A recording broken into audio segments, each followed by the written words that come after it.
Hey, what's up? Ketchup, Bakeshub, amazing aloha! Bonjour! Como alavu? Kamasa ba? Très bien! Okay, so ngayon, today is the closing of the buwan ng wika or ang pagtatapos ng buwan ng wika. So we need to wear kimono for the girls or Filipiniana. Oh, so magtagalog pala tayo ngayon kasi buwan ng wika tayo ngayon. So kami ay ano ba yun? Inatasan, of course, na magsuot ng kimono. Ito yung sa akin, hindi naman to kimono, pero parang gano'n na nga. And then, saya. Okay, ito. So, mahaba siya, diba? Saya nga, diba?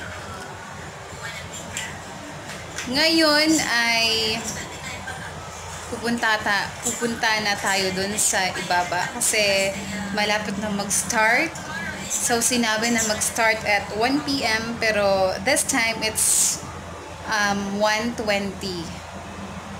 So, we'll see ya! Bye!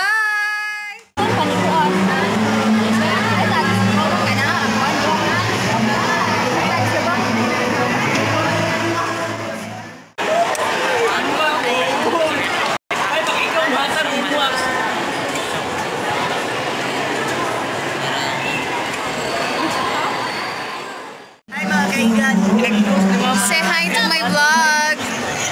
Mga kaibigan, sa mga magkakad. Sige, continue. Ganda ko naman dyan. It's so pretty there. Anong masabi niyo sa buwan ng wika? Ano siya? Boys at the back. Ma-impress lang. Is maganda siya. Maganda yung preparation. Mas nakikita na natin yung preparation. Yan yung stage.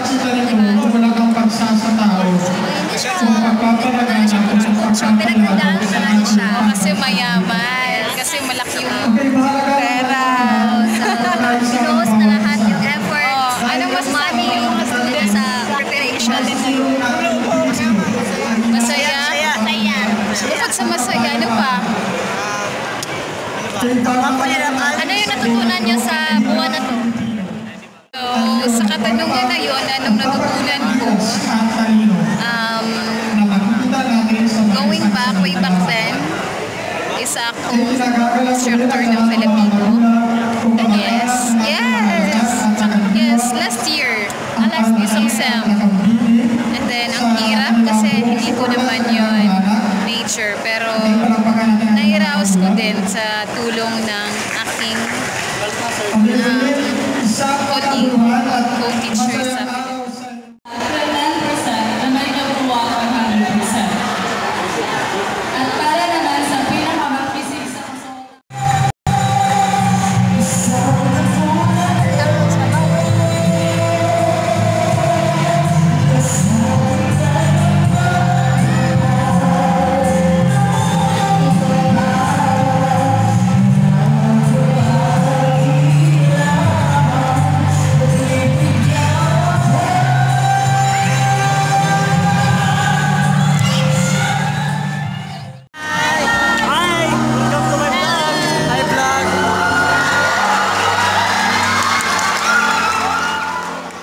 bigawat!